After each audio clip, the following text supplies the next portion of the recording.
Oh, everyone, and good morning, good afternoon, or good evening, wherever you are.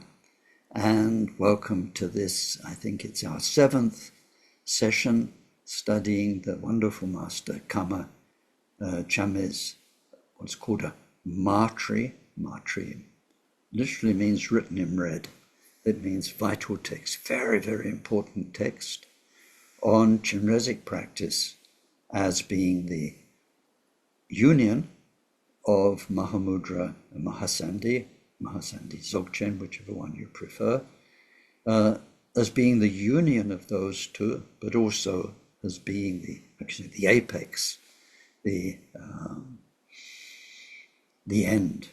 I'm smiling because I'm thinking of Akon Rinpoche and his approximative English, and sometimes people used to say, in the end up.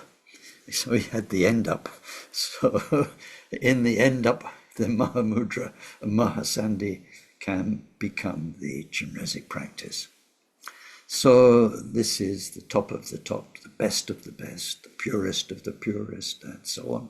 In some ways, the simplest of the simplest. And so let's start with our wonderful bodhisattva motivation, turning our hearts in loving care to all of our fellow beings. If you remember the last verses that we study, it's about how precious our human life is. What a rare and very precious gift we are just now. So we want to use that to bring benefit now in this world, and then from now on in this life and in all of our future lives.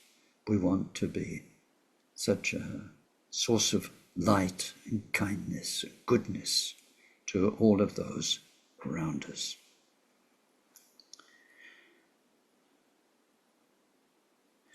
We take refuge in the Buddha, in the Dharma, and in the community of most noble minds.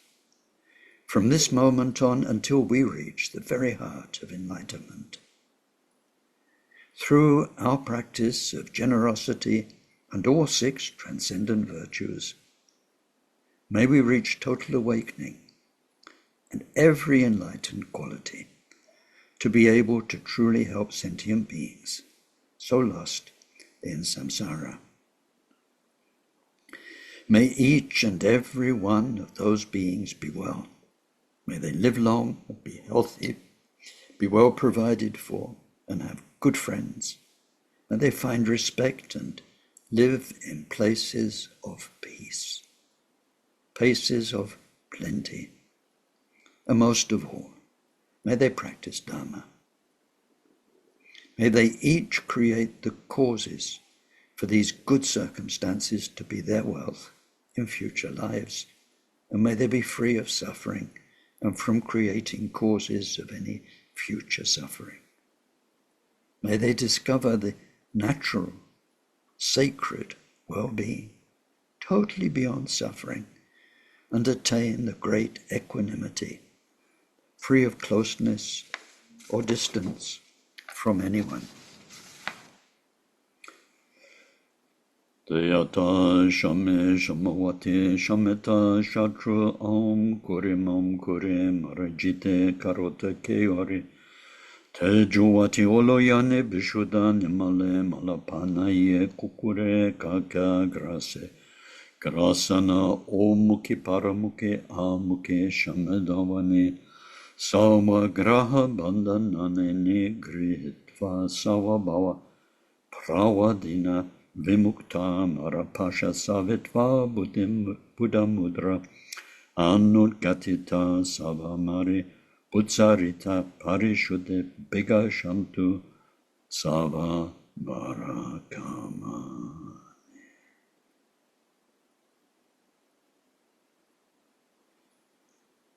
Glorious Guru, source of all blessing, ever present above our head on lotus and moon seat, through your immense kindness, ever sustain us. That the accomplishments of body, speech, and mind flow from you, and we are one.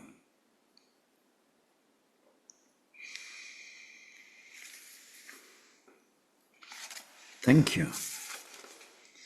In the last verses, what we looked at last week, then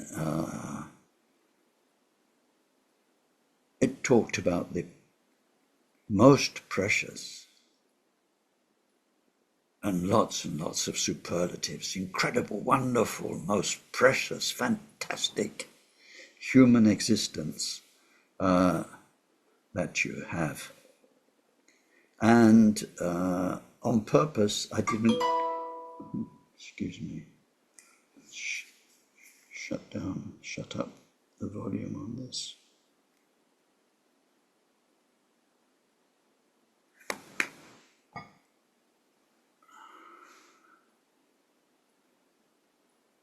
Yeah, often, and I mentioned last time, we study 21 factors, 21 tick boxes.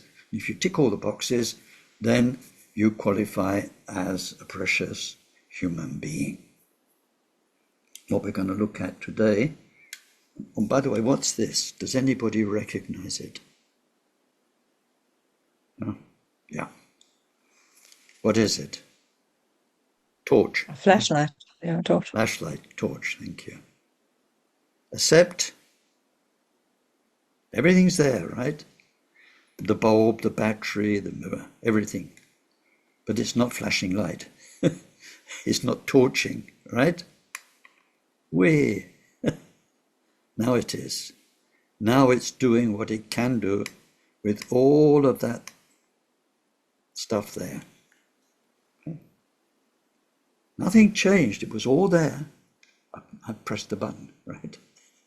I pressed the button and everything that was there did what it can do. Otherwise, it could stay on a shelf forever and not flash any light. So we've got these 18 or 21 things, and I didn't on purpose last time list the 21, like we do, for instance, when we study Khenpoken's teaching, because we're going through the verses that are here. The main point is to realize what a precious opportunity this is. And then when we have more time and we do the meditations that go along with this, we do something very simple.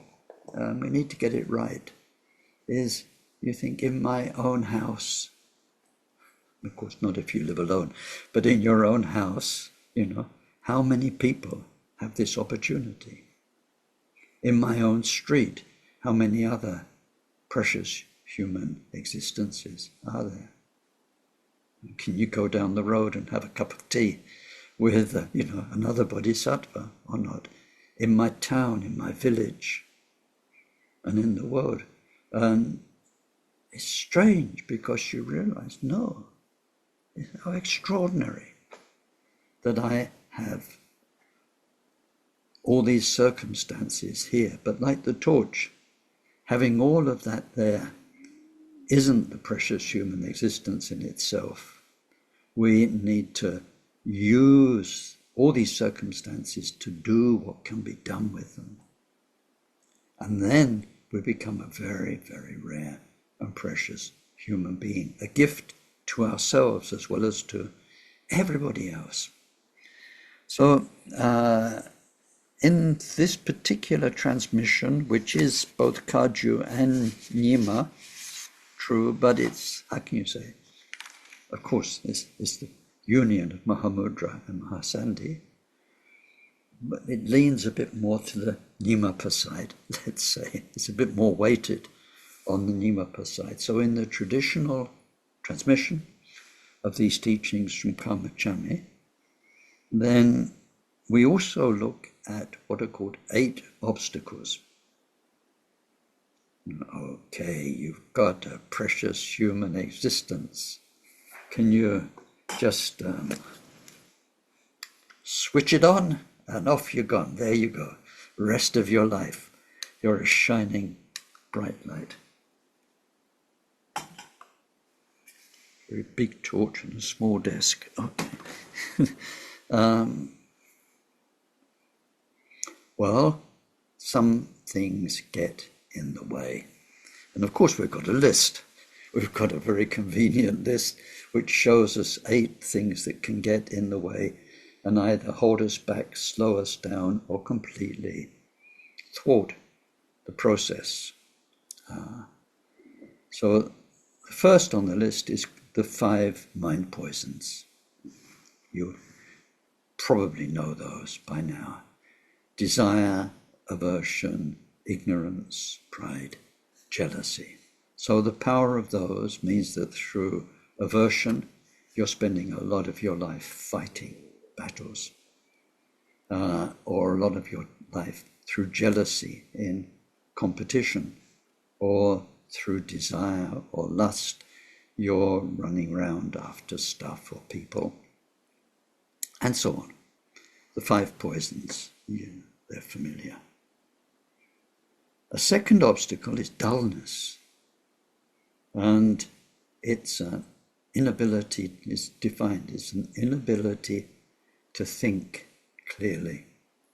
So we're kind of dull, slow, stupid. It's very poignant for me. My, what do you call it? The white cells in the brain. No, it's not called that. What's it called? The white matter. You've got grey matter, white matter. It's shrinking. I'm struggling more to think. And I think I even had a small, what they call it, TIA, stroke. There you are, there's a sign of it. Getting letters mixed up last week. Couldn't spell even simple words. And so, anyway, dullness in general, that's an awkward one. How do you get out of being slow and dull? And well, you can. I mean, we try. There are teachings for this, but it can hold people back, so they don't. And in particular, in this case, I think it's very much a psychological refusal to recognize that you have a precious human existence.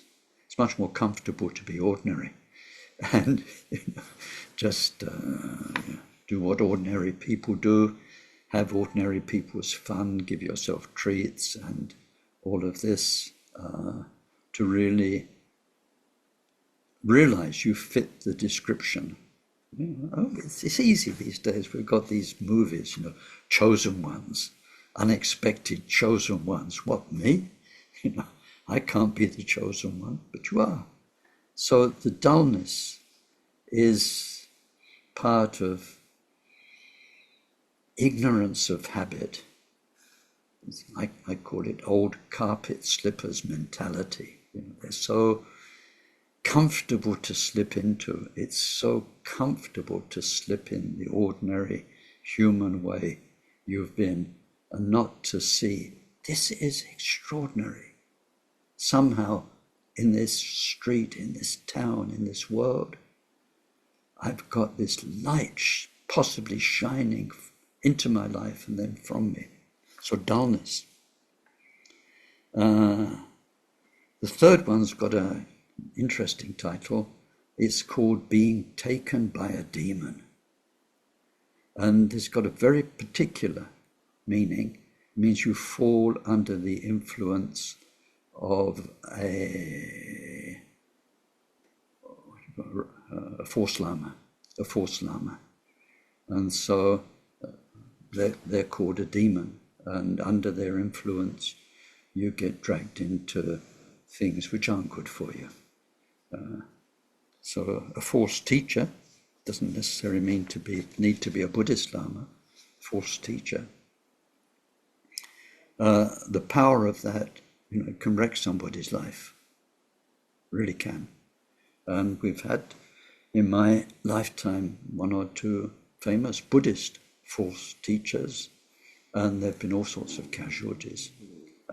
real true casualties, deaths, suicides, people who take years and years to get back to some sanity, and especially take even more than that to be able to go back to Dharma with an authentic teacher, because they've been burnt, they've been hurt.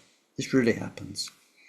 So if that happens, somebody is charismatic, somebody has a lot of magnetism, and they sort of draw you in because they need people, then that's something to look out for. Magnetism, magnets, you know. If you find yourself being, check it out really good first. And of course, really authentic teachers are very attractive, but it's not that easy to sort it out. When you think about, I'm not mentioning any names, but like contemporary lamas, is what they're doing, when you look really into it, is it all about me, me, me? Are they trying to make, they give the feel, I'm the only one who got the Buddha's teaching right. I got the best version, you know, and I can dazzle you with words, examples, stuff. And it's that this is the real, this is the authentic, this is what the Buddha really meant. And they kind of stand out because they're not quite the same as the others. They don't have that selflessness, transparency, broad-mindedness that many other teachers have. When you look closely at what's going on, despite the fact they can be brilliant Dharma teachers in their own way, is that it's all drawing your attention to them. So that's being taken by a demon. Fourth one, now this one's very familiar for me, laziness. Laziness. The actual definition in Tibetan of the term that we have to translate as laziness isn't laziness. It's wasting your precious time. You know, when you think of laziness, it's quite funny in Tibetan. It says laziness itself, there are three sorts. Horizontal, 45 degrees, which is kind of leaning on pub bars and this kind of thing, and then vertical, the actual laziness. But that laziness is just part of a much bigger way in which you can waste your time. And there you're not lazy. You can be incredibly industrious, wasting your time doing stuff, building stuff. You know, you can be industrious, but you're wasting your precious opportunity. So it's very hard for a translator. This one term, lelo, it's very short in Tibetan. You can't always write wasting your precious time. You know, it fills up too many words. That's what it means. And then it says the worst kind of this is discouraging yourself. Discouraging yourself. I can't do this. Yeah. You. Rather than encouraging yourself. It's like this morning, through the medication I'm taking, I didn't feel up to giving this talk. I felt, I can't do this. This is, I'm not up to it. Karma Chamé's teachings are so wonderful. How the hell am I going to do this today? You know, I really felt like that. You know, fortunately, Katia encouraged me, and she, little diversion. I saw a video clip on Facebook the other day. It was a lion couple and a cub, and the little cub walked up to, I don't know if you've seen it, walks up to the father lion with all the mane and everything, who can't be bothered with kids. So he takes his paw and he smacks the cub out the way. The mother lion looks at the father and she goes up to him, punches him in the face with her paw, gives him a really big one. And he turns round and he goes, "Arr," like this, or how lions do. "Arr." And she just hits him even harder and he shuts up. Right. It was a very, very funny clip. So Katya reminded me of that. she's encourage yourself. Get in there, do it, you can do it. Strange thing. So this laziness which means literally wasting your precious time. The worst thing is when you discourage yourself, you demotivate yourself. Of course, the opposite is you psych yourself into it, you motivate yourself. It's okay. It's not absolute truth. It's just words. It's very artificial. But if it gets you practicing, it's good. Number 5 is called flood of activity, where you're busy. So that's the characteristic of human beings these days. So busy. So busy. So much we want to do and get done. And so we get lost in business. Number 6, obstacle to our precious human existence lighting up, is called dependency, where it means that we're under the power of somebody else. We don't have freedom, free will. We're dominated, or our life circumstances, our family circumstances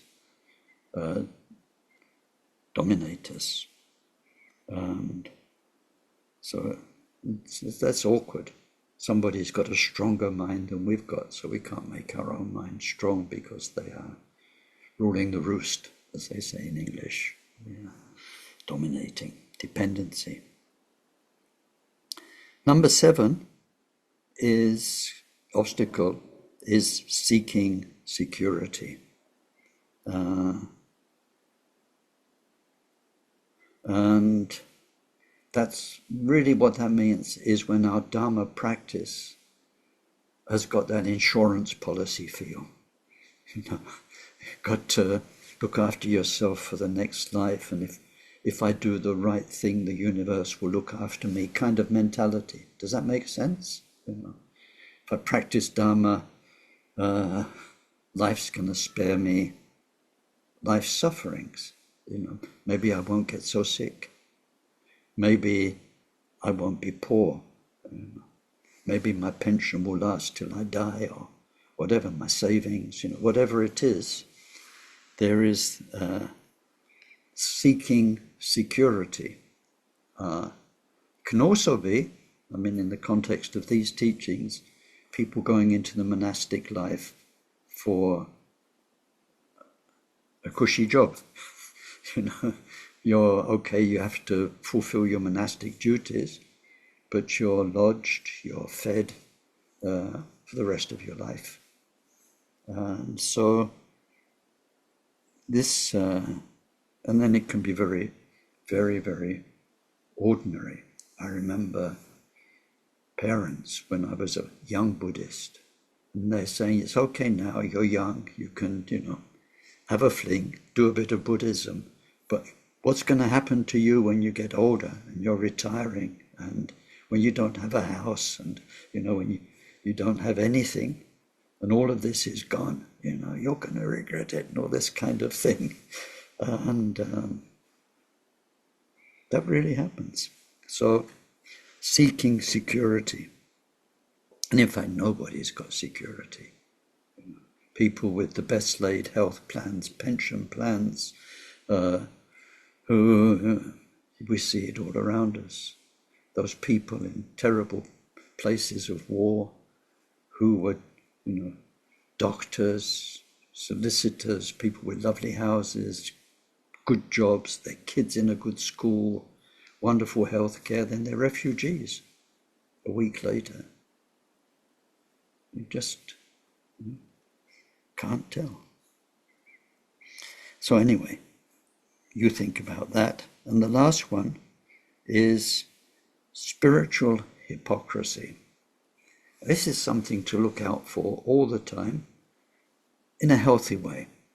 And this is where you're going through all the motions, you go to the Dharma centers, even at home, you do your practice, you've done the time. And so you look like, and maybe even you look like to yourself, a good Buddhist, an active Buddhist.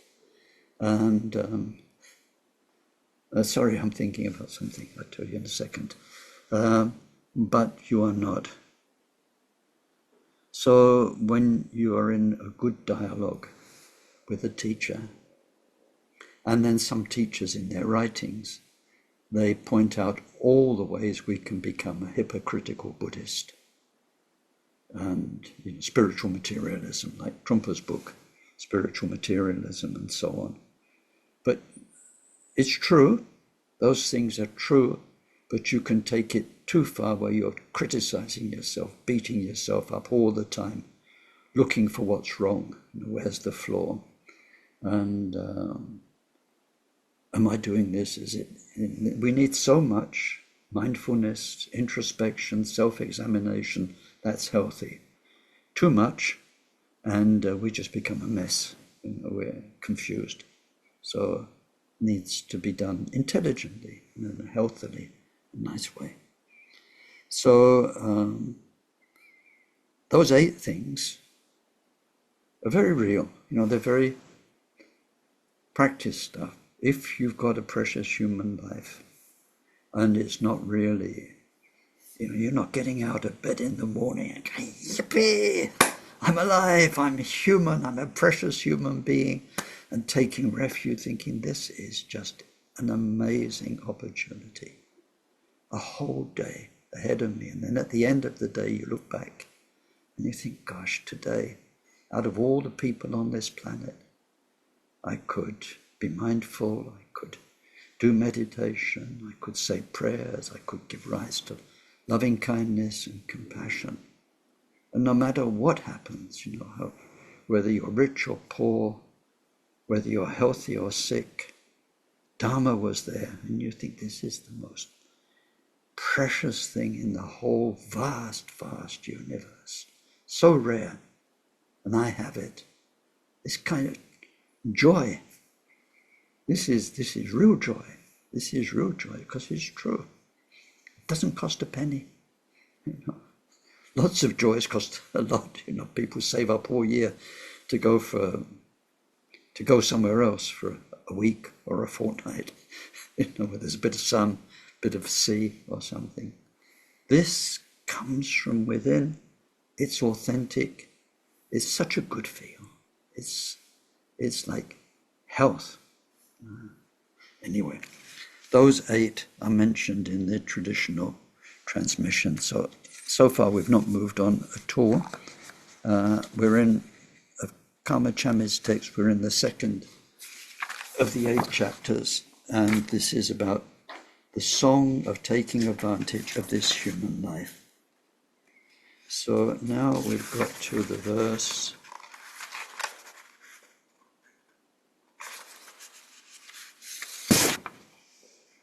which says, if you've got the text, even for those longing for noble Dharma, a truly qualified guru is rarely found.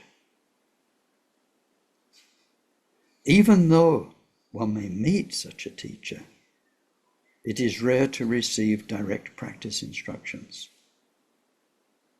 2. 3. Even though one may receive the instructions, it is rare for them to be brought to maturity through empowerment. So this thing, brought to maturity, it means hit the vital point. And although these 2 conditions may be fulfilled, it is rare to recognize one's essence. So this verse, Damcha Dujang, Lama Tsindin Kun, Dedang Jiao Yang, Namtri Topakern, Galte Topjang, Wangi Mimpakern, Dene Zomyang, Rango Tropara Kern. Well, this is a very dense verse, and it takes us from the precious human existence, which qualifies us, makes us very suitable for practicing Dharma. Now we're talking about practicing Vajrayana Dharma, specifically, as defined in this verse.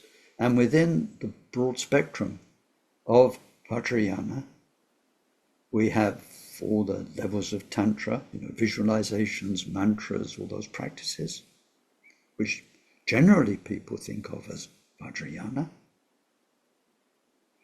But also we have Mahamudra and Dzogchen, which have methods which don't necessarily involve visualizations, mantras, and so on. So we're looking at it. So it says, even if those longing for noble Dharma, so now you've got your precious human existence and you really want to use it, you want to practice Dharma, a truly qualified guru is rarely found. Gosh, this is such a big topic. I don't want to get lost in it, but then on another hand, it's very, very, don't need those, very relevant these days. Very, very relevant. Because of the way Tibetan Dharma has spread through the world. Now we have to think back to the time that Karma Chamé wrote this. And already then, think of how Tibet was. And you can do the sums in your head, but anyway, there were about 6 million people in Tibet. I think the number I saw was about 13,000 monasteries. Right? I think I calculated once, if the town I'm in just now had that ratio of monasteries to people, we'd have about 100 monasteries. Small ones, big ones. You didn't have to go far to have a monastery, and within the monastery, Rinpoche's lamas, yogis. They were, most villages were centered around or close to a monastery. And then even if people had made a connection with a lama who wasn't in their local town, usually they were not that far away. So if we go back to that time, the time when 1 in 4 Tibetan men were monastics. Imagine your country where 1 in 4 men are monks. Even in that time, Karma Chamé is saying an authentic guru is very hard to find. There were gurus everywhere, Lama this, Lama that, Rinpoche this, Rinpoche that. Most monasteries had a couple of Rinpoches. And some of the bigger monasteries had 1,000, 2,000 people, quite a few Rinpoches. So it would be so interesting to get a time machine and fly back to Karma Chamé's time and just see what was going on. But anyway, we're here now. We're in a world where Tibet was invaded. A small percentage of its teachers came out. Some of them spread the Dharma through the world in what people call the West, although it's in every direction. So these days it's really hard to find an authentic guru. Now, if we had time, we don't, and if we were parking this line here and spending a couple of days together studying another topic, we'd study the characteristics of an authentic guru and an authentic disciple, because it needs both sides for there to be Vajrayana. Vajrayana is all about this. There's Vajrayana, Mahamudra, Mahasandhi. There is no way it is not about an authentic teacher meeting a suitable disciple and the juice passing, right, between them. All the tantras, all the different levels of tantra, kriya, yoga, upa, all of that, and the Mahamudra teachings have never existed as a person studying and practicing on their own. On the contrary, the whole point is you meet enlightened beings or an enlightened being, and that awakens you and opens you up. The rest is details. They give you this practice, that practice, forearm this, 27 and a half arm that. It doesn't matter. That's the way they teach you. But Vajrayana has always been about your mind meeting a more enlightened mind and then being awakened by that. It's not about the method and technique. In the past, they were all secret, and there weren't books. You couldn't just go and look them up or go on internet, and not like it is today. So what Karma Chamé said is to meet an authentic teacher. So what we'd go and study are the characteristics, and we'd look, for instance, in Gampopa, for an authentic Dharma teacher, not just a Vajrayana master, Dharma teacher. The authenticity, the genuineness can be defined through 8 qualities, or from another scripture through 4 qualities, or from another scripture through 2 qualities. For anyone to be an authentic Dharma teacher. So the 2 qualities, very interesting. Number 1, they need to know their stuff. They need to be Tibetan says Mambo Tope Tumpa Jachewa. It means through having studied a lot. They are a good teacher.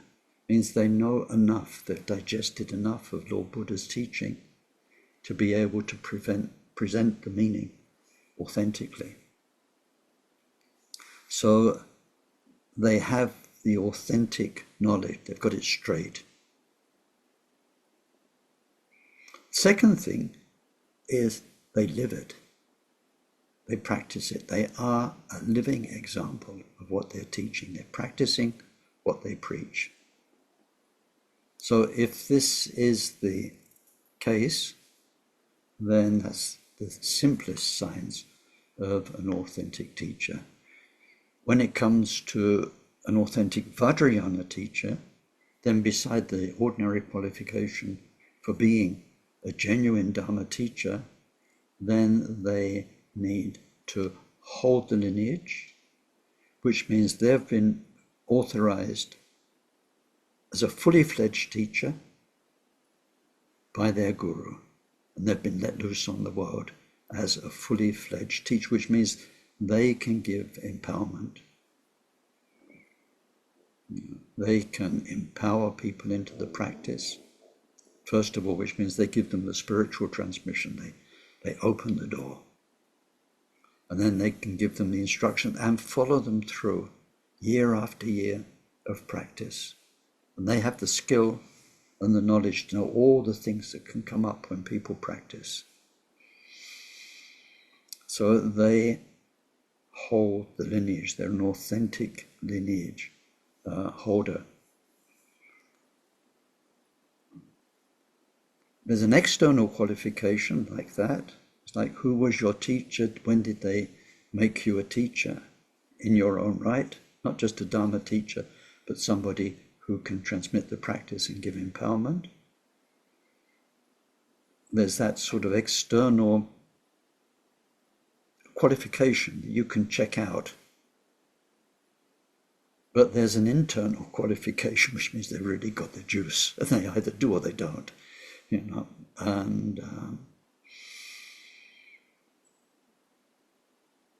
then they're an authentic teacher because they are. I'm thinking of a wonderful master who was in Sammeling around 1976, 1977, Pamalangcho. And the 16th Karmapa said he was a truly authentic bodhisattva. He taught Chenrezig, but then he totally embodied Chenrezig. He was like Chenrezig on 10 toes, And there was nothing other than Chenrezig. It's so hard to explain unless you've met it. So of course he could transmit it because he lived, breathed, everything he was and did was Chenrezig practice or Manipamul. And a more beautiful being than that I've never met. So pure, so pure. And as I've said in other talks, he had the signs of accomplishment. He was in his 80s, but his skin was like that of a teenager. He had the healing touch, like saints do. He was, so much about him. His prayers worked for people. So this is the real authentic master. It's not about how cleverly you can talk. And it's not about telling other people, what I teach is the best, the genuine, what the Buddha really meant. It's about being. And I've met some wonderful masters in my time, 16th Karmapa, and so on and so on. The Dalai Lama many times. I met Dalai Lama, worked with in 12, 14 different occasions, I think. They really got it. They really are it. And when you've met teachers who are like that, so pure and so humble, the 16th Karmapa, probably the most amazing master any of us and any of the Tibetan Rinpoches have ever met, he used to say, I'm just a monk. I'm just a monk. No. And he really meant it. It wasn't a PR maneuver. He really meant it. And that holy being is so natural because they become Buddha nature. And so when you get frauds, like some of the frauds we've had in my lifetime, then whatever they say about themselves and whatever their CV says, they can't fake that genuine spirituality. So I hope I'm not going on too much. I hope this is of some use. But Karma Chamé, even back in those days, when Tibet was so full of Rinpoches and Lamas and yogis, he says, even for those longing for noble Dharma, a truly qualified guru is rarely found. Don't give up hope yet. Hang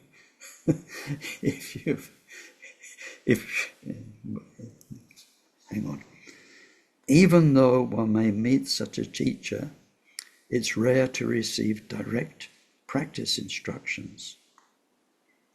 And even though one may receive those, it is rare to be brought to maturity through empowerment. So meeting a teacher is not enough. Meeting saintly beings, holy beings, is wonderful experience. But the only reason they exist is to help us bring out in ourselves what they've brought out in themselves. It's the whole story of the Buddha. The Buddha isn't a savior, the Buddha's a teacher. He teaches us how to do what he did. And Buddha said, I can't save you. I can't do it for you. I can only teach you what to do. So, first of all, to meet someone who holds the authentic Buddha teaching is very rare. And then to actually be with them enough to receive instructions is even more rare. So there are lots of people who go and meet great teachers. They attend stuff that great lamas do. But there needs to be this flow from them to you, so that they've taught you something that you can do for yourself. Now that doesn't need to be much. Karma Rinpoche used to say, other lamas say, it's so true. Sometimes one sentence may be all you need for this life. One practice, and we get these wonderful Zen stories, about a guy comes and they get him sweeping the floor. Everybody else sitting there like this and doing their whatever Zen monks do, and this guy's just sweeping the floor. We look at Milarepa. He was set to building houses. He sees these people coming to Mapa's house, getting teachings, going off, practicing them. What's he got to do? Labor, hard work. But then that was all he needed to do. He didn't quite manage to finish all the houses Mapa gave him to build, but Mapa said, had he managed, he would have been enlightened on the spot. Depends how you look at it.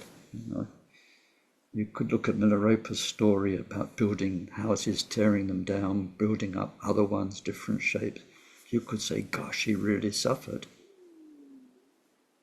Another way, you could say, this is not bad, actually. Quite like building.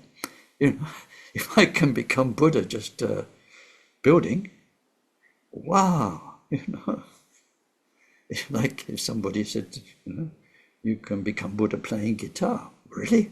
Oh, wow, don't have to go and retreat, do so many 18 hours a day in strange postures. But sometimes one instruction, from a real teacher who sees just what is going to hit the point in you, it's all you need. And the opposite of that is people who go around getting more and more teachings, more and more instructions, and you never really get to do any of them seriously. But anyway, what on earth's that ringing so loud for? Excuse me. Yeah. Okay. Gotta fix that. Ring volume. Good. Sorry about that.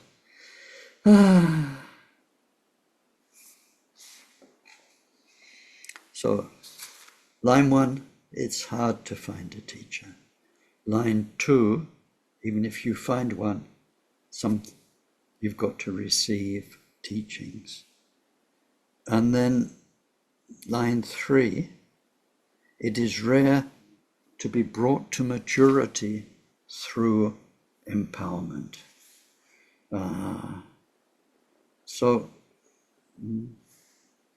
Just a second. Excuse me. Yeah. This verse has a lot. It touches on what's important for many of us. I know many people, I come across this whole thing of finding a teacher, getting an authentic teacher, how to make it work so that we're really getting the most out of Dharma is very, very relevant. I think especially if you've ended up here with me, it means, you're not one of the Dalai Lama's direct disciples or, something else. So I'm spending some time, and it's a very delicate and difficult topic. So now the third line is, okay, you've met the teacher, there's some flow, you're receiving instructions, but the next line is about empowerment. And empowerment is a huge topic in Vajrayana. In one way, It's what it's all about. And we have the outer technicalities, which are lots, and then the inner essence, the essential meaning. So which one should we start with? Let's start with the inner essence, okay? We had a torch earlier on, which you recognize straight away, although some people said flashlight, but same thing.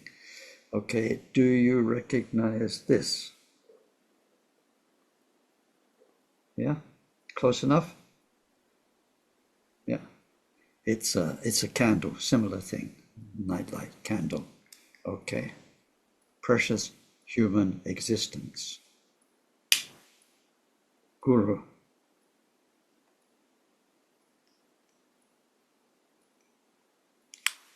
Empowerment.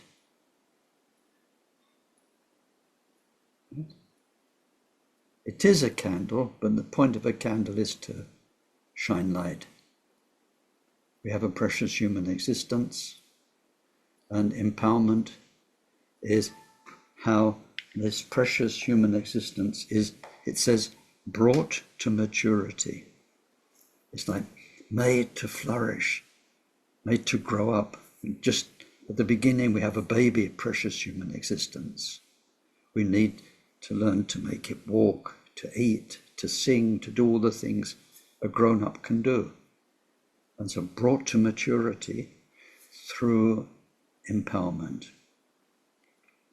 The real empowerment is that what's inside the Guru's heart and mind, that being, that knowing, that blessing from the timeless Buddha nature, which has all the wisdom and love and care. That essence inside them has transferred like a flame into us. And so even though we've got baby bodhisattva compassion, baby bodhisattva wisdom, baby bodhisattva peace of mind, peace, nevertheless, it's started. And it can grow and grow.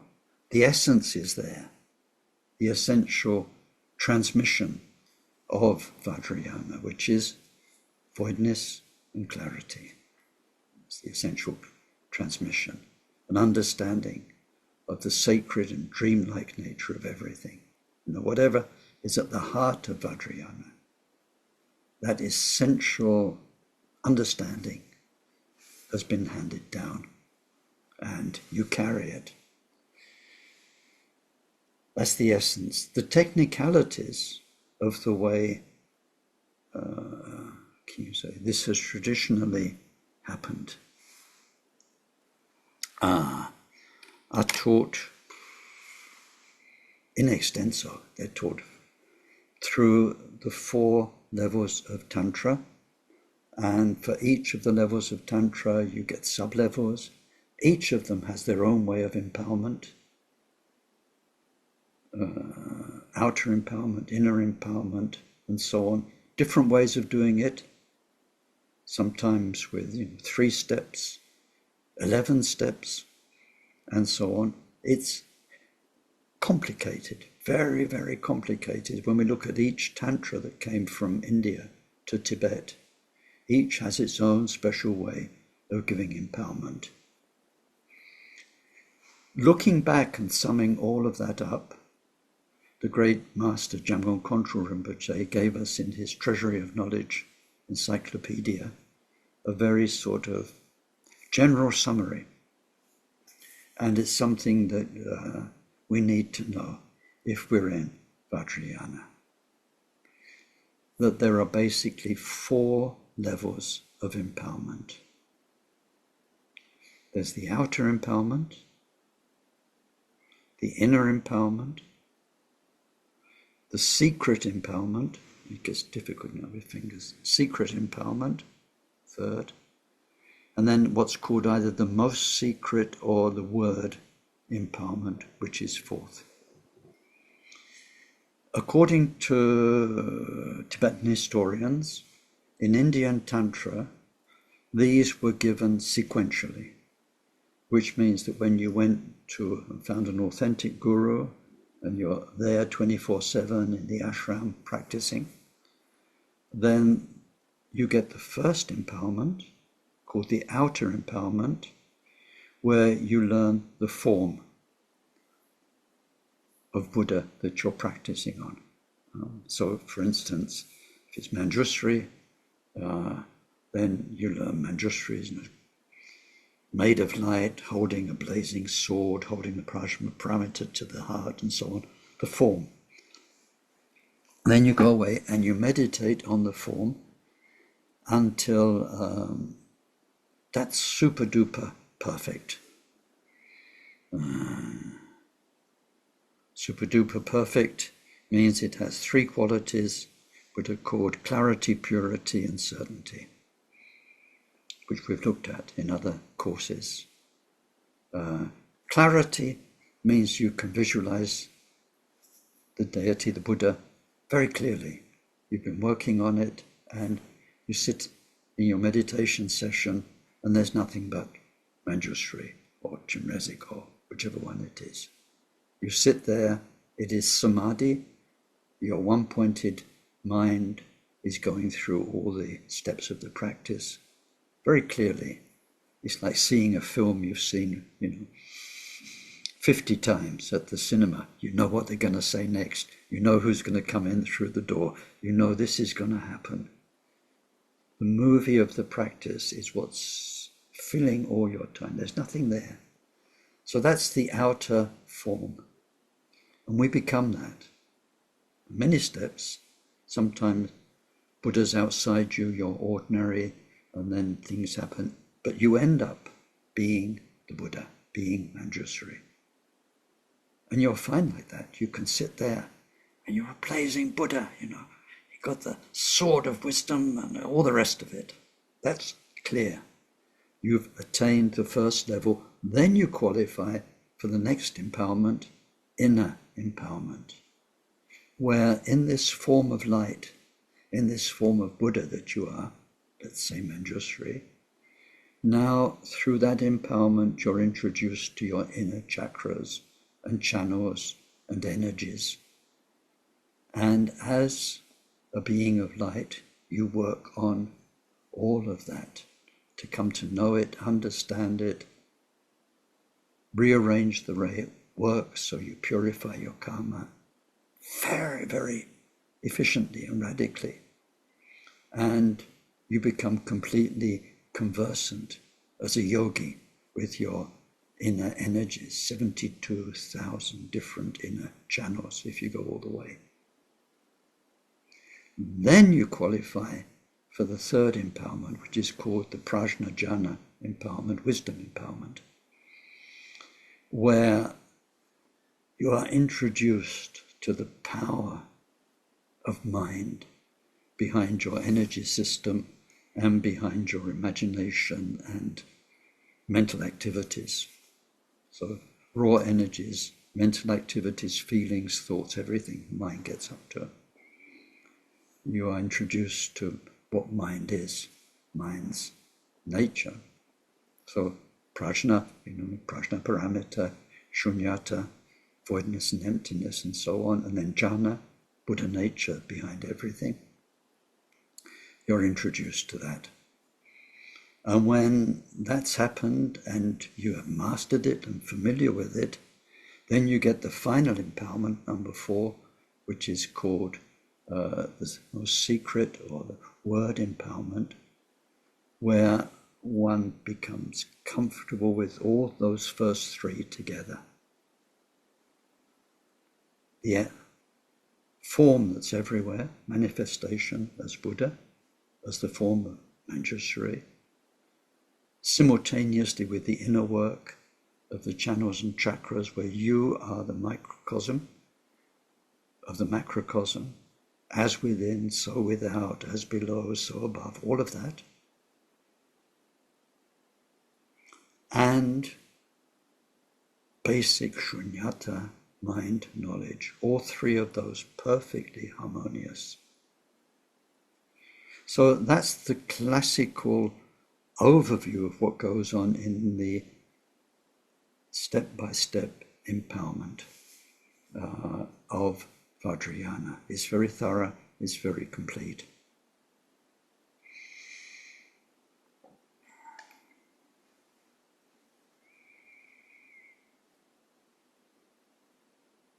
It happens. It happened. It's happened for tens of thousands of people like that.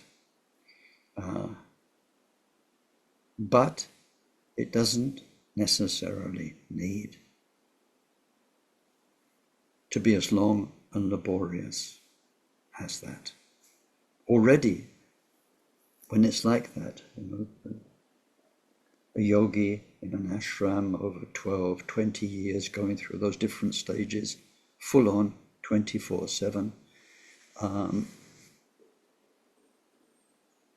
it can happen much more quickly.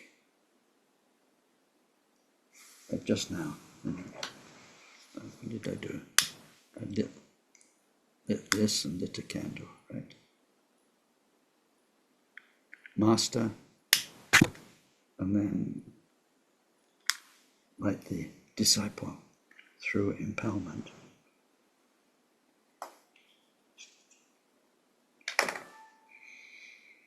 But there I had a very neat little thing. Bang! Instant light. I could have rubbed a stick into a piece of wood, like they did cave people, and then got a little smouldering, and then and put some stuff on it, and then in the end I could have lit the candle with that. It can be that long. Might have had to make the candle in the first place to, from something. There, it was quick.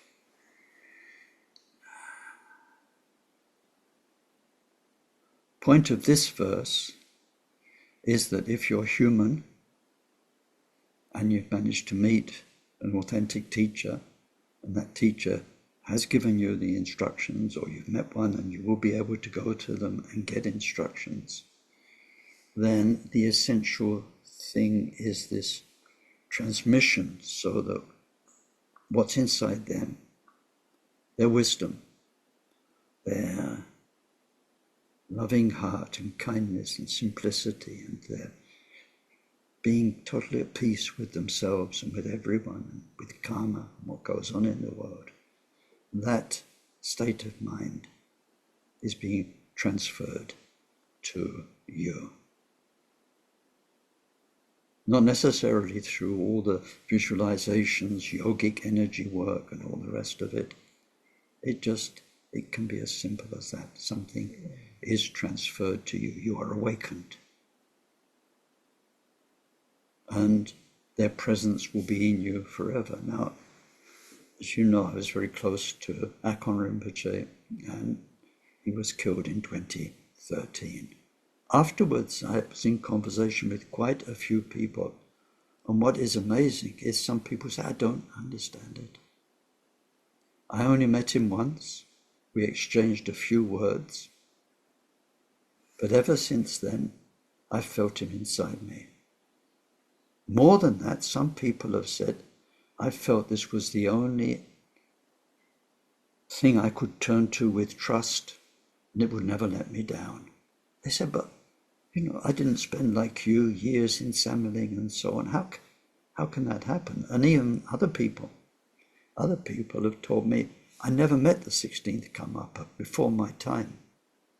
And there are lots of teachers around just now, but somehow I feel so close, and inside myself I can turn and something lights up. Some true, deep, authentic guidance. This is the main point. Guidance is there. And you can trust it. That's the main point. You can trust it. These are signs of true gurus. And I'm telling you this because a lot of people are a bit down these days because they don't really have access. They have life situation, health situation, work situation, family situation, where they just can't go and spend months and months in India. They can't go to Taisituba's Mahamudra course. And even it's very, very hard if you're in Europe, for instance, to go and receive empowerment from an authentic teacher who's been transmitted the lineage and authorized to give empowerment. So people get disheartened. They say, okay, I can practice Dharma. But they see a verse like this and they feel a bit down because other people go and meet these authentic gurus. You see it on social media, people you know, and they come back, I got this empowerment, or we did this practice for a week, or, and I don't want to be untrue to the whole process and make it all seem too easy and so on, but I say, don't be disheartened. Your spirituality is in you, and the more your precious human heart is open, it will magnetize the answer to you. It will come to you one way or another. And of course, the whole Tibetan system works on human gurus, but the Vajrayana teachings are very, very clear. Human guru is only one of 4 types of guru. And sometimes it's called the elements. Life around you can teach you. It feels like in modern, how can you say, easy terms, it's all of a sudden the universe speaks to you profoundly through nature, through an object, you just stopped in your tracks, and the profound goodness, the love that's everywhere, and so on, all these qualities of Buddha nature will come to you, even if it's not from a human being. That's wonderful. It happens. It's happened to lots of people I know. It can come, another form of guru is sacred texts. And some people, when they read sacred texts, all of a sudden they go sacred. You're not just reading a book and ideas. All of a sudden, it can even be like a hallucination. The book can glow, it can light up. The letters look like they're in vivid, shining gold. And the book and what it's saying becomes a truth you will never forget in your life. One sentence, one phrase goes right into you. The book is your guru. And then sometimes our own Buddha nature just teaches us and guides us from deep within. So don't lose heart if you can't, how can you say, be part of a Tibetan Buddhist process. Or maybe you've got a Dharma center near you and it's not really much fun. It's full of egotistic people running it, and it puts you off. As much as you want Dharma, you don't like it or whatever. And think, well, that's the only thing I've got. What else can I do? It's not like that. This is about you and your deepest nature, you and Buddha, you and all the Buddhas and Bodhisattvas. And if you're open from your side, it will get to you in the end, for sure. So it doesn't necessarily need to be through the Tibetan process. And, we've all seen there's a lot of things wrong with Tibetan Buddhism, just like in every other religion. People have got to it, and it's hard to find the true and the authentic and to get access to it. So there's that. Then there's something else, which is very practical, and that Akon Rinpoche used to say. He said, yeah, of course, there are many ways we can be guided and inspired. So much is due to your past lives and what you've done in past lives, and this inner knowledge that comes back to you in this life. That's true. And the texts, they can do it. The universe can do it. Nature can do it.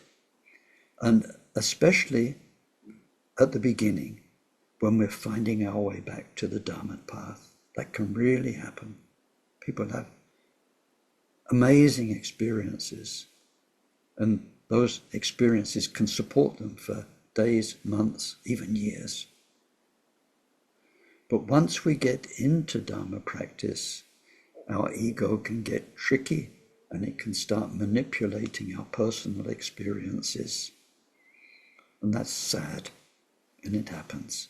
So the advantage of having a human guru is they're real and they're not you. So they can tell you, no, you've got it wrong. Or, no, I'm sorry. They can tell you what's wrong with you. They can tell you where you've messed up. They can tell you where you're failing or where you're not doing so well.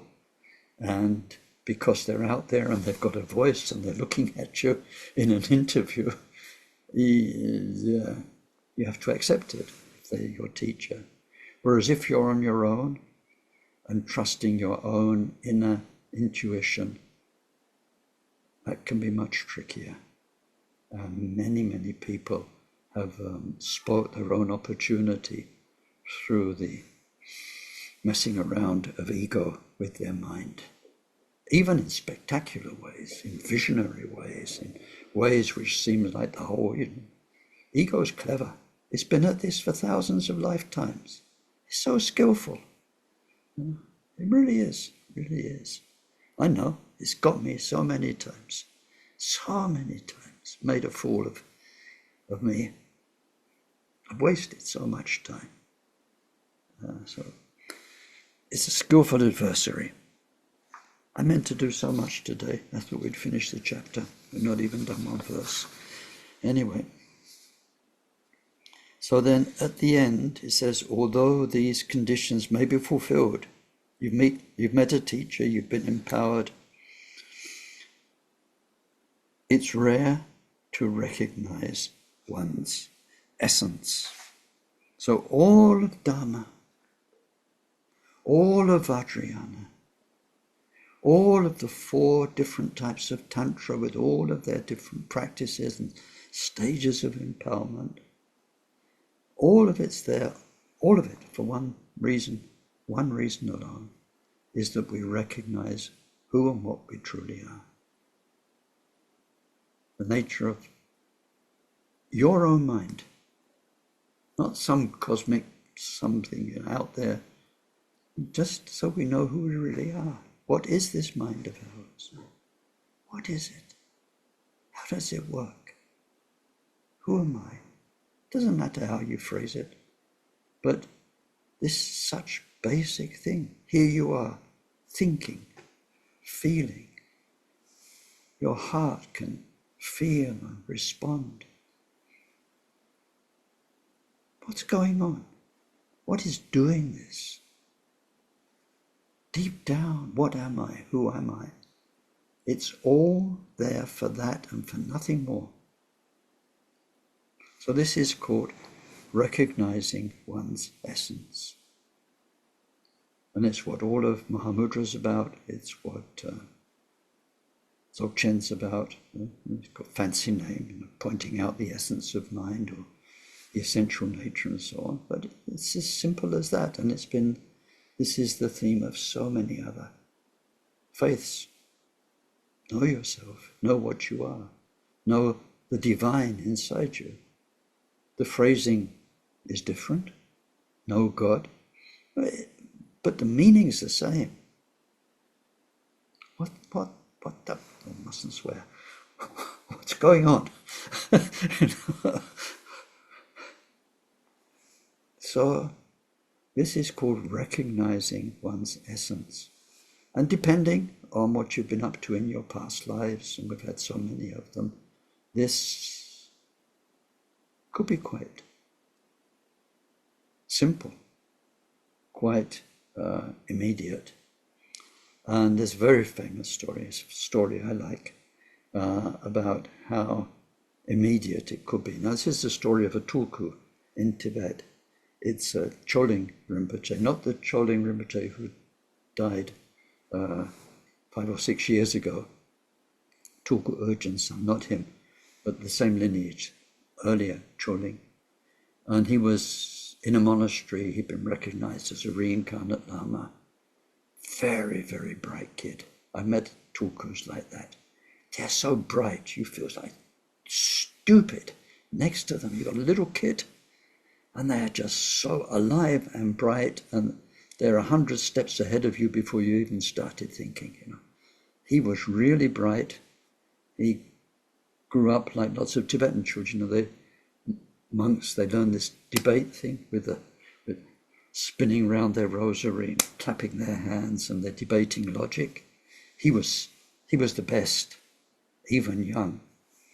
And so he was in eastern Tibet. The most famous debaters were in the great Gelugpa monasteries in central Tibet, Sera, Ganden, and so on. And he wanted to go there and beat them all, you know, like championship debater. Because the Nyingma and Kagyu traditions didn't have a reputation for having the very, very amazingly fine, sharp, quick minds that can just argue like that and beat an opponent. Gelugpas, they specialized in that. So he wanted to go there and show them, right? Even though he was a teenager, right? And his teacher, who was, an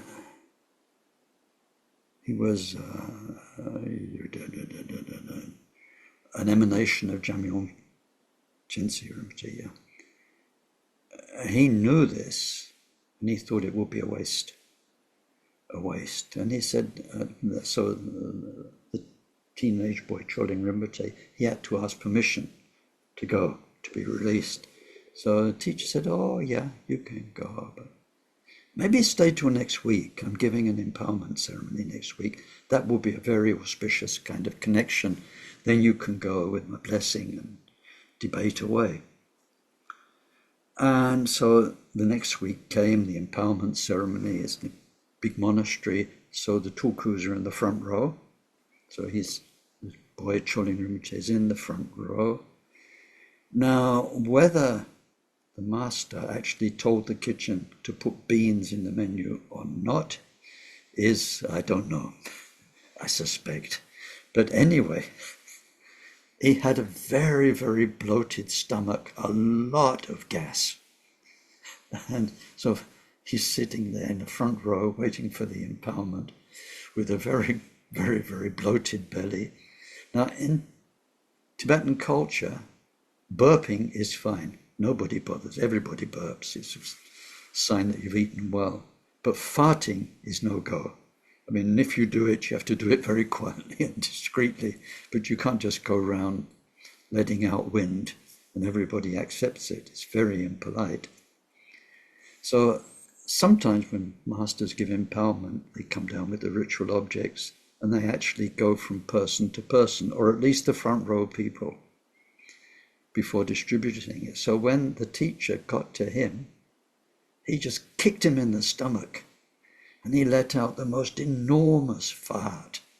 And he was like totally embarrassed. And in that moment, he recognized with the teacher's presence and blessing the essential nature of mind. It was as simple as that. And you've got many stories, you know, Zen stories, and you've got like Tilopa hitting Naropa with his sandal. It was just a surprise slap and so on.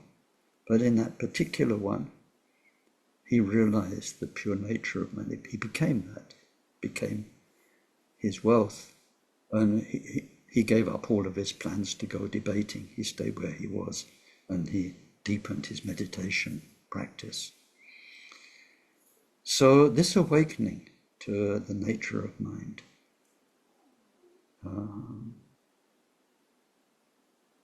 is what this verse is about, showing how you get to it. You value your precious human existence. You go to saintly, awakened beings. You need to get them to instruct you however they think fit. And the main point is that you awaken to your nature of mind.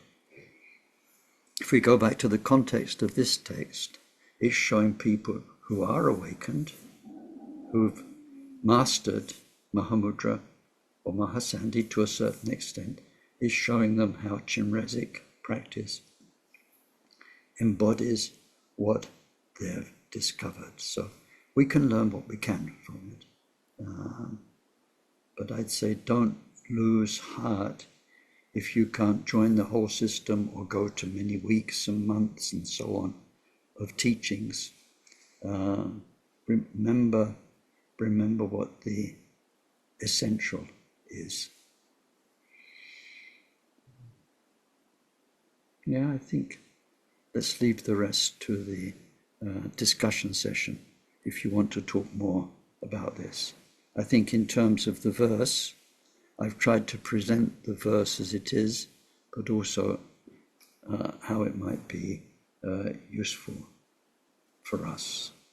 I don't feel I made a very good job of it this morning, but never mind. It was what it was, and I'm sure there was some good in it.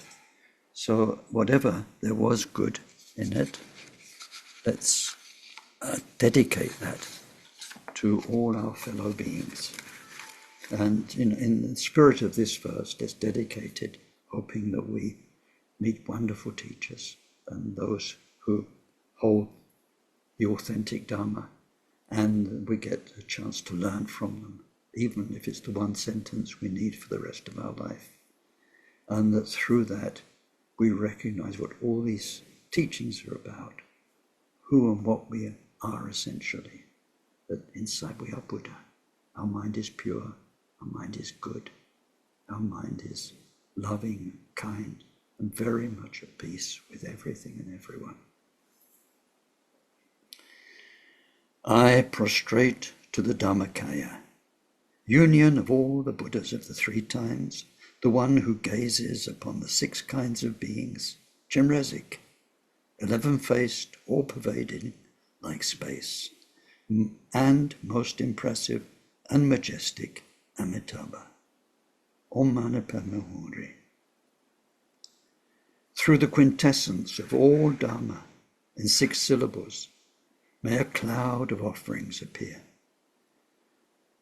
And may those offerings be presented to the peerless guide, Chinrezig, and to Shakyamuni, king of sages, the crowning glory of all the Sakyas, and to an ocean of Buddhas and their bodhisattvas in the 10 directions, and to all the Kaju Lamas. Om Mani Padme Huri.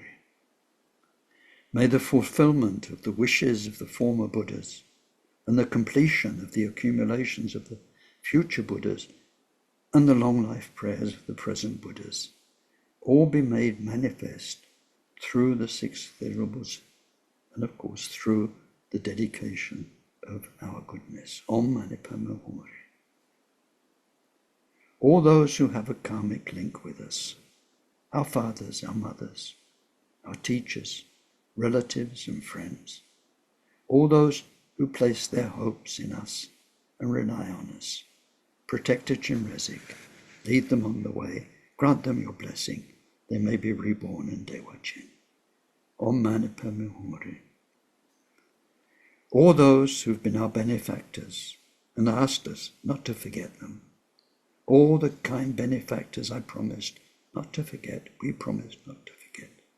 Protector Chinrezig, lead them on the way, grant them your blessing, they may be reborn in Dewa Chen. Om Mani Padme Huri.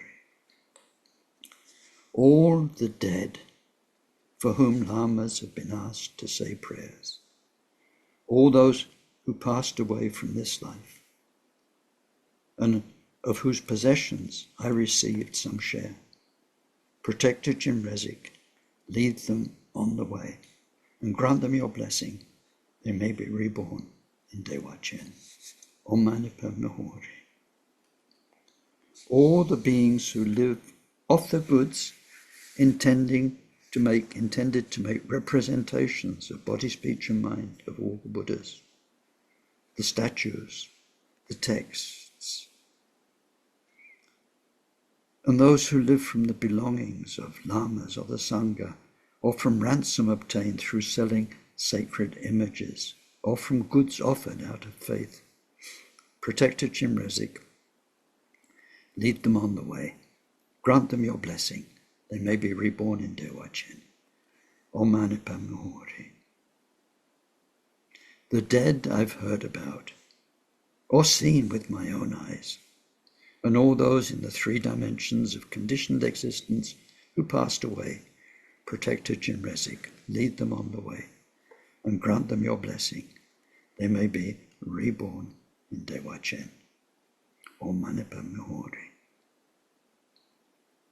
All those who've been murdered, who died from starvation, who perished on high mountain passes or were drowned, or those who wander in the bardo, accompanied by much sin, no virtue, Protector Jinrezig, lead them on the way and grant them your blessing. They may be reborn in Dewa Chen. Om Mani Padme Hum. The most kind mother cow, whose milk and yogurt I consume, all the animals whose flesh and blood I've eaten, Protector Jinrezig, lead them on the way, grant them your blessing. They may be reborn in Dewa Chen. Om Mani Padme Hum. All the pack animals overburdened with loads they can hardly bear, those beasts who are beaten while ridden, and those that wouldn't budge and had their noses pierced for pulling with a rope, plough animals also, Protector Jinrezig, lead them on the way. Grant them your blessing. They may be reborn in Dewa Chen. Om Mani Padme Hum. Those who've committed the 10 unvirtuous actions and the 5 immeasurable sins of no reprieve, or the 5 sins almost as great, all those with such bad karma, Protector Jinrezig, lead them on the way. Grant them your blessing. They may be reborn in Dewa Chen. And those in the hells, the craving spirits, animals, jealous semi-gods, gods and humans, all sentient beings in the 3 dimensions of existence, Protector Jinrezig, lead them on the way. Grant them your blessing. They may be reborn in Dewa Chen. Om Mani Padme Hum. All those who live in the 4 elements of earth, water, fire and wind, whether in bodily form or formless, small or large, Protector Jinrezig, lead them on the way. Grant them your blessing. They may be reborn in Dewa Chen. Om Mani Padme Hum. Rulers, monsters and citizens steeped in corruption, bad people who are shameless, deceitful, hypocritical, those with ill will in their hearts, Protector Jinrezig, lead them on the way and grant them your blessing. They may be reborn in Dewa Chen. Om Mani Padme Hum. Infinite as all the cosmic systems in the 10 directions, all beings as difficult to reckon as the unfathomed deeps, Protector Jinrezig, lead them on the way and grant them your blessing. They may be reborn in Dewa Chen. Om Mani Padme Hum. And beings who live in each province of this world, or anywhere on similar planets under their suns, Protector Jinrezig, lead them on the way and grant them your blessing. They may be reborn in Dewa Chen. Om Mani Padme Hum. Om Mani Padme Hum. Om Mani Padme Hum. Om Mani Padme Hum. Om Mani Padme.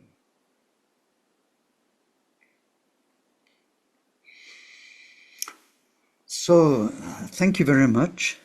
And there we've done the dedication. In just a minute or two, we'll have our usual discussion session, questions and answers. I want to do today what I do from time to time, which is give you the opportunity to participate in a project that I'm involved in. I've been for some years now, as some of you know, helping a project in Zimbabwe. There it's a farming project to make healthy food for people. Part of it's permaculture, part of it's organic culture. It's all organic, some of it's permaculture. And so that's doing well. And we're putting some orphans now through primary education, also making a community football pitch and basketball field, because people need fun as well. And now we're providing clean water for 4 villages. And just now, the 2 boreholes and the water system and so on, it needs an upgrade. So I'm trying to raise $2,000 to make that so we can provide more water for the villages and extend, because it's what they call it, El Nino year this year, and it will be a drought year. So it's very important to, now is the time the rains have stopped and we need to get the water improved. So anyway, it's not so much an appeal. I don't want to put pressure on you for money, but if you'd like to be part of this, then please send the money to me, the usual PayPal address, and in the YouTube I'll put this on the screen. But my PayPal address is ken arrobas at calm-and-clear.eu, calmandclear.eu, and it will be well used. I keep an eye on it, make sure it's all going nicely. I'm very, very happy with it at the moment, so that's good. And thank you for anything that you can help with. Okay, so now your turn for comments or for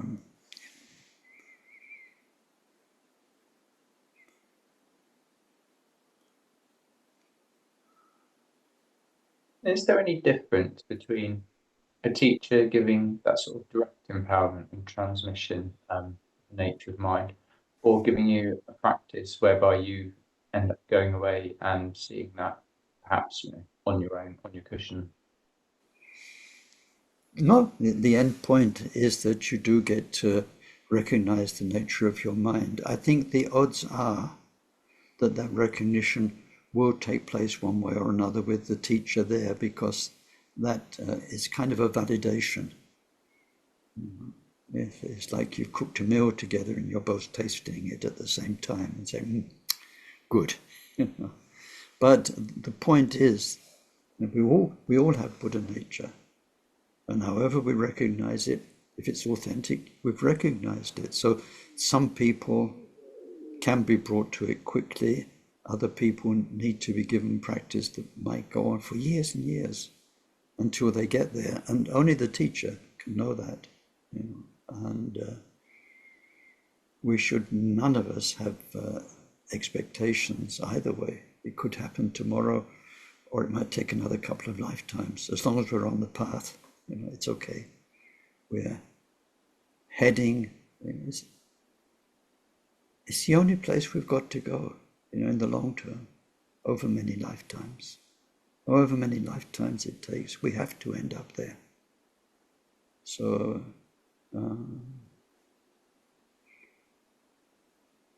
I remember one of the very, very first Tibetan Dharma teachings I received.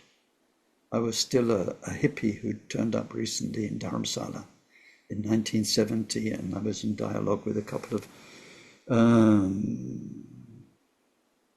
young Gelugpa Rinpoches there. And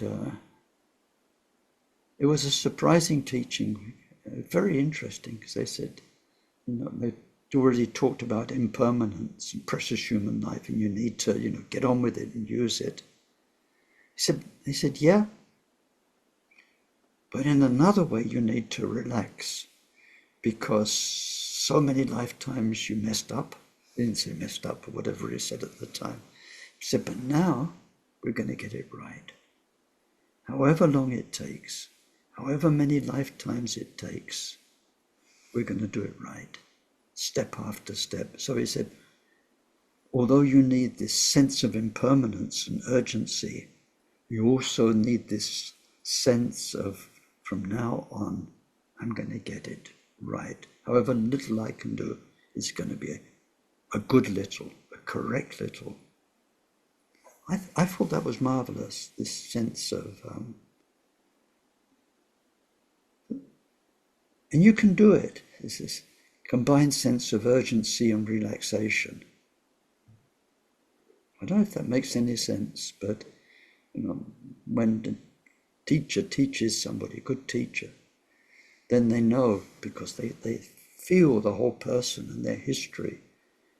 There's a lot of spade work to be done here over years to take away. Remember these 8 blockages we looked at earlier?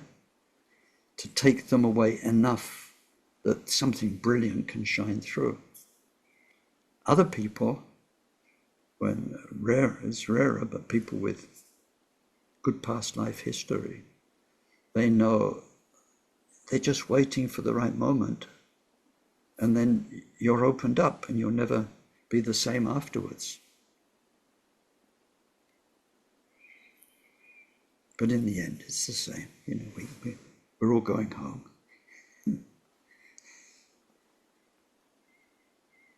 Thank you.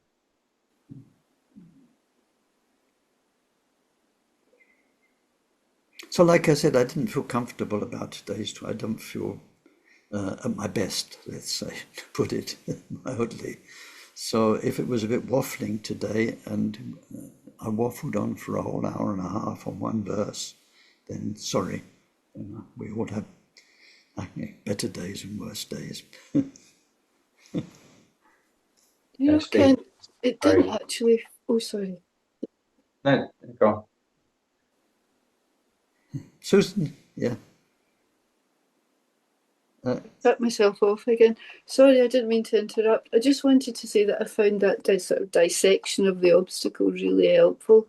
I was writing them down while you were talking. I was looking at them again there, and there's 2 or 3 that are very recognisable for me. So it was a very, very helpful teaching. Thank you.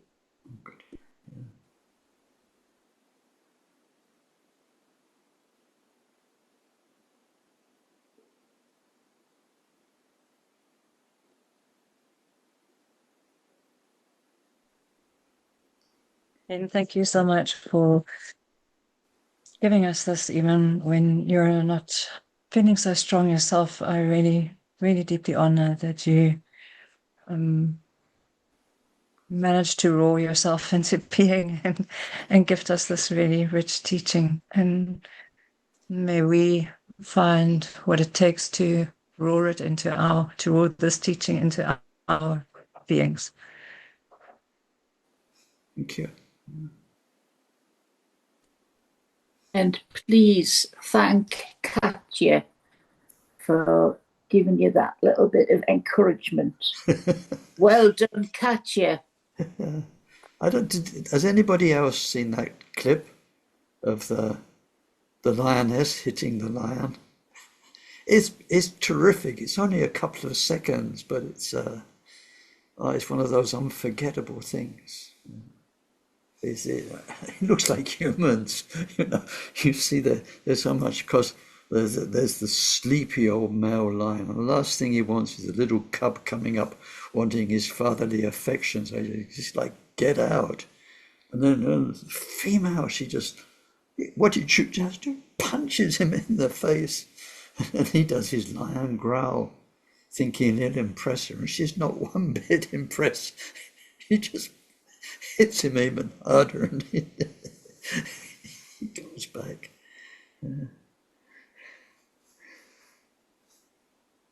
I see Myron's got his picture of Khenpo Sultim there. I often saw Khenpo Sultim like this.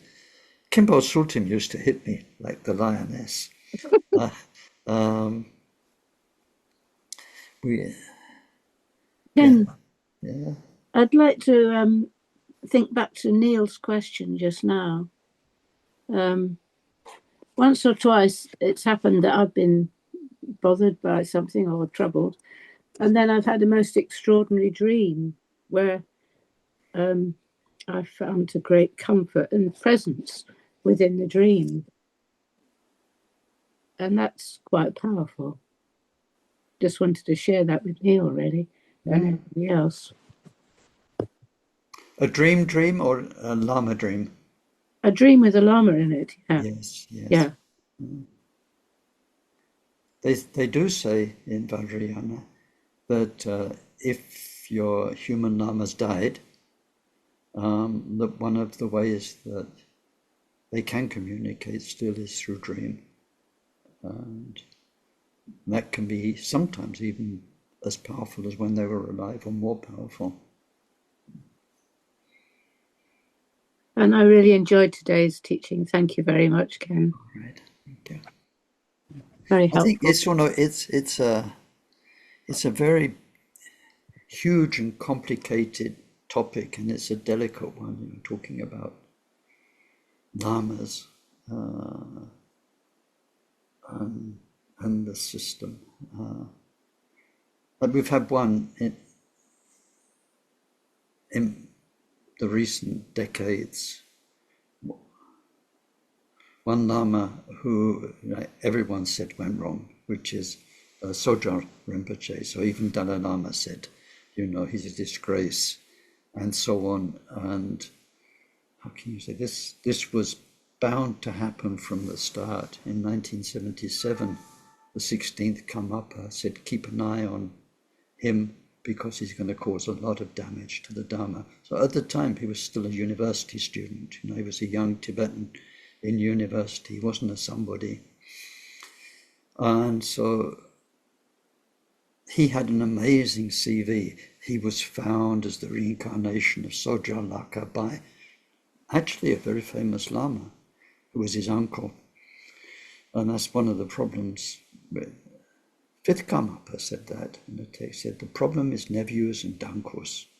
In a celibate monastic society, you don't have kids, but your brother has kids. And so very often tulku reincarnations were found in nephews. And it's caused so much trouble. So anyway, he had this remarkable CV. Then he made that book, which Tibetan Book of Living and Dying and so. But the point is, even though he abused people, even though he wasn't what he said at all spiritually, and so on, he nevertheless helped a lot of people. I've met people who said, I went to see him, I had an interview, he told me this, it was so helpful, changed my life. And then his Dharma centers, which had to suffer afterwards, but a lot of people came to them, they attended courses, nice places, like Lerabling here in France, out in the countryside, Ringu Tulku would go and teach there and so on. So when you've got the whole, the organization, and then even forced lamas, people who are devoted, because of their devotion, they get a lot out of them. And so when you take the whole of like benefit and what's the opposite of benefit? Injury, whatever. It's very difficult because when you bring down the problem lama, you also destroy a whole lot of good stuff that's been going on. And it's the same with the Nukadampa tradition, which is generally seen as a sect, and there are survivors and all the rest, and that's been generally a lot of people have gone along, they've got regular Dharma teachings, they've gone to centers, they've learned Chinrezig practice, and there's so much positive, but at the heart of it, there's something rotten. And that gets people, and then people are damaged, people commit suicide, and so on. This kind of thing happens because there's something very unhealthy at the heart of it, or a wrong teacher. So it's a minefield, it's a can of worms, all of that. And it's easier not to talk about it and just talk about pure Dharma. But if you look at Karma Chamé's text and look at texts from a few hundred years ago in Tibet, they had these problems, all the problems of organized religion, people. It's always the same. It's money, power, or sex, and things go wrong. Does Trungpa Rinpoche sort of fit that category? Or is that slightly more complicated? Not if you ask his disciples, who are still very faithful to him. And again, his words in books or his direct teachings to some people, even people who only saw him once for an hour or so, has brought a lot of benefit. But so much more damage as far as I can see. And he was just a train wreck. I mean, he died in absolutely appalling, pathetic conditions through drugs and drink. His organization used him for the last, when it was, year or two. The organization ran on pedophilia. They even used one text that had been translated from a Sanskrit text about using children as a way of purification, sex with children and so on. I mean, the whole thing went really dark, and it took some years going there. But then if you look at some of his writings, it's brilliant. It's very insightful, very, very insightful. And so how do you sort that out, the good and the bad, when it's a mixed case? The only thing I can say is avoid mixed cases. Try and find a really pure teacher. No ifs and buts and controversial, because we don't need controversial teachers. We just need good ones. Leave the controversial ones to those who like that sort of thing. There are really good ones around. Very pure. Ken, can I just say thank you very much for that kind of explanation and talking about it, because yes, it's a very difficult topic.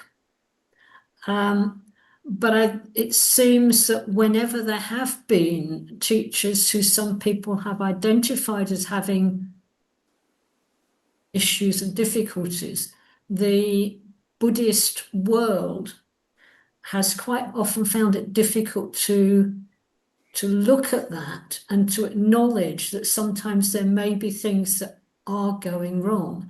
And I think, I think actually you're being very courageous and very helpful to us in actually putting your foot in the water about this stuff. Yeah. Oh no. And it's not just me as a Westerner. I mean, Yeah. Over the years, I've been very friendly with top lamas. I don't know how to put it in ordinary words. They talk to me as an equal. I'm not that I am an equal, but they confide freely. And they see the problems as much as anybody. And it's not just in the West; it's in Tibet itself. So I'm not just voicing an opinion.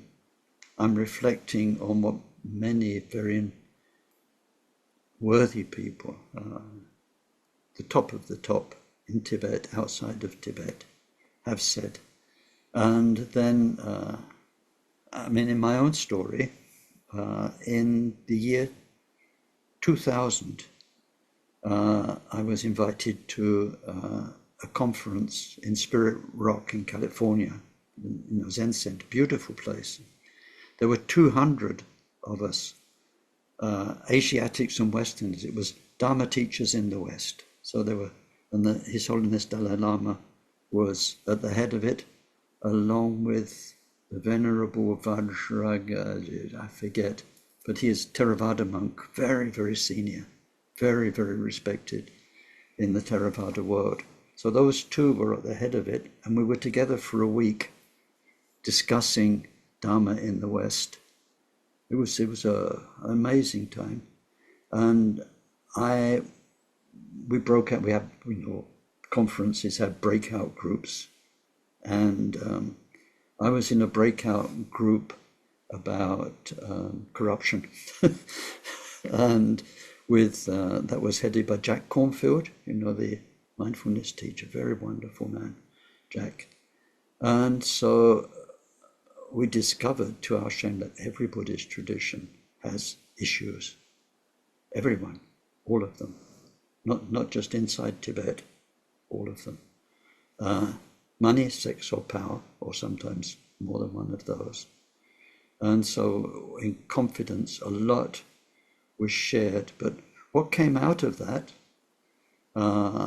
pioneered by the Zen centers in California, was a set of guidelines about safeguarding Buddhist students against these things, exploitation, basically. And so after that, I tried to get that applied, because they were very clear-cut, and there I met a lot of resistance in various places. Dharma centers, Dharma organizations didn't want to know, because they were still working on a Tibetan system where the Lama does everything. They sort everything out. They didn't want independent committees of people looking into what had gone wrong. They wanted the Lama to sort it out. So I've seen this, and Akon Rinpoche wanted those guidelines. He said these are very good. He wanted them introduced in his centers and in other places, because behind the scenes, I was involved in an advisory capacity for the Sojao case, for the Trungpa Rinpoche Shambhala case, with the lawyers involving the child abuse. I tell you, behind the scenes, it's something else. I had to listen to a lot of very, very painful stuff, and also with the Nukadampas too. So, I've seen it go on, and I've seen the resistance in organizations, because basically you've got a top dog who's a Lama, who's a Zen master, who's somebody, and they don't want to relinquish power. They don't want to put the power into the hands of independent bodies. So, sorry, I let that out, but I mean, it's been a strange part of a difficult part of my life ever since 2020, in that Spirit Rock meeting. It's 25 years. There's been this behind the scenes work, very awkward. No, thank you, Ken, because I think it's very helpful for us who don't have a guru to turn to on a regular basis to help us discern and make mature sense of the world and what we're engaging with, so certainly helpful for me. So thank you for saying that, Ros. I agree with you. Yeah, there's some wonderful things in Tibetan Buddhism. There's a lot of crap too.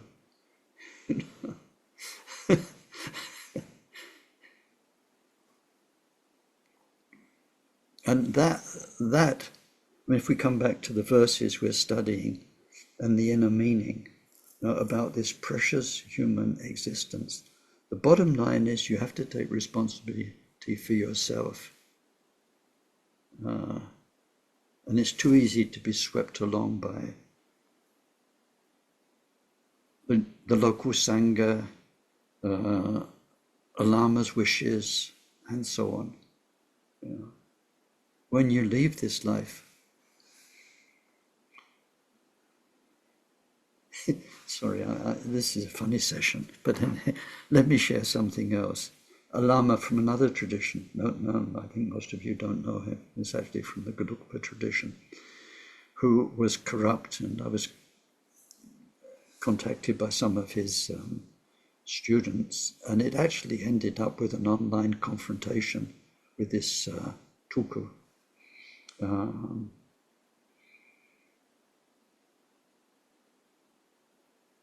And I ended up afterwards having a private conversation. And I said to him, look, whatever happens here, you've got a big organization, a lot of money and everything like that. Okay, you're going to die. I'm going to die. And you've got to carry whatever you're doing with you. You can't get out of it. It's karma. I said, so whatever you're up to now, and I'm talking about the like of death threats and things like this, because this guy was making a lot of money. I said, you're going to die, and no matter what you're doing now, you must, you know enough to know about karma. Do you really want to die with this on your mind? I said, I'm okay. I don't mind what I'm saying. And it actually worked. It actually worked beyond all the power and money and stuff that he was involved with. That's the beauty of Dharma. He actually, something happened. And so each of us is responsible for ourselves. I mean, you're a human being. We're in a world where there is spirituality, and when there are windows of goodness, and where we can do something for our fellow human beings. And we shouldn't let that be diminished by any religion and what goes on in organized religions, or any lama and preserving their reputation and that kind of thing. We need to be honest to ourselves so we can die with dignity, die knowing we've lived with integrity. That's Taisitupa talks about this, living with integrity, and you die with integrity, and you don't regret what you did because of a religion, because of a religious organization. If a good religious organization only wants you to do what you can be proud of. Ken, I remember asking you once about these kinds of things, and just what you said really gave me goosebumps, and it still stays with me all the time, where you said, I said, how can this happen when people have worked on the Dharma for to such a level, and there's such a high degree of realization that people can behave so badly? And I remember you saying that as long as the tiniest shred of ego remains, it's got the capacity to harness all good and subvert it for its own ends. And that has humbled me so deeply and really, really stayed with me in pretty much every day. So thank you so much for the teaching in this regard as well, and the humbling realization that we can't consider ourselves safe from this. It's a constant work that we've got to do also with ourselves. Yeah, it's true. There is a point of no return, a point of safety, from there onwards. But the bar for that is very high. And, what they found and instated as tulkus, as reincarnate lamas in Tibet, in theory, they should have reached the first bodhisattva level and the point of no return and the point of safety, but it wasn't the case. And to end on a light note about how it wasn't the case, very famous story, I think is from Drupakunde. And it's actually two stories at the same time. One is this yogi, Drupakunde, was walking along a road, and there was a young girl coming the opposite direction, young lady, and he said, let's make love. She said, no way, And then he said, oh, okay, be like that. And he walked on. And then after a couple of steps, she thought, but, well, you never know. He might be like a, Milarepa or something. And she turned around and said, just a minute. He said, sorry, too late. And he walked on. So that's one story. The counterpart is,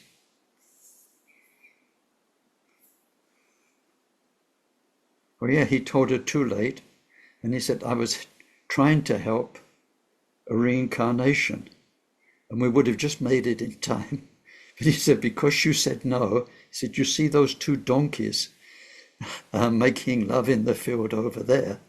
He said, well, that's where the reincarnation goes. So this goes with another story where a monastery had just lost their lama, and they asked him, can you please find his reincarnation? And they kept on at him because he was known to be incredibly clairvoyant. And he said, no, you don't want it. Just pick the most holy person. You don't really want him back. There's no need to find them. He kept saying it, and they kept saying, no, we really want Lama what's his face back. And so in the end he said, you really want? He said, okay. He said, we'll make a throne ready for tomorrow, and I'll bring you your Lama's reincarnation.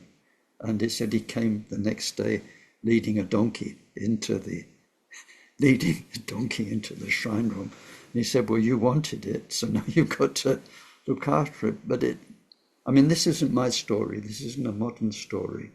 This is from many centuries ago. I forget what, 6 centuries ago, in Tibet, where already the reincarnate Lama story situation, they hadn't reached the safe point of no return. But the good news is there is a safe point of no return. And up to that point, we need to always keep an eye out for ego, of course. But there is a point where it's gone. And you are just clear. You're not Buddha yet. You've got the 10 levels to go through. But it can't get you anymore. This is so wonderful. And we should be aiming for that. And Buddhahood's the top of the top, the end of the end. But to get to the safe point of no return. It's a classic Buddhist thing to become, to not return to samsara. Thank you all. So next week is our monthly Tonglen practice. So see you again for Karma Chamé in 2 weeks, and look forward to it, and have a wonderful couple of weeks. Till then, take good care. Thank you, Ken. Take Thanks, care. Ken. Bye bye. Bye Take bye. care now. Bye bye. Ciao, ciao everyone.